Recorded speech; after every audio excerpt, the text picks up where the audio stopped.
Estudante FOMHUSI Universidade da Paz, UNPAS, Hamutu Krihuntolo Recém, participa da orientação acadêmica. Tuir observação jornalista televisão Timor-Post e a terreno estudante sirahu atividade orientação e a tuku waludader horas Timor-Leste no remata e a tuku lima locrae.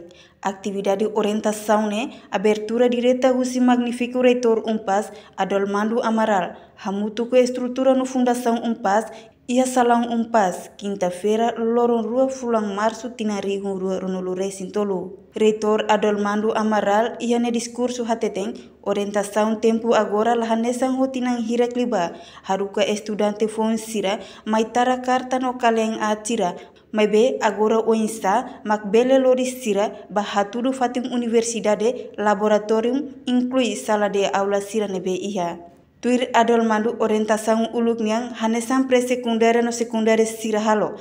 Dala rumah idane se acontece ia universidade balung. Be ia UNPAS la ia desde tinang ringhuru ronolo. Molok hakotu reitor UNPAS ne husube estudante fonsira tem que badinas no estuda makas tamba futuro nação Timor-Leste e a geração fonsira nia limang. Reportagem Jimmy Pires, televisão Timor-Post.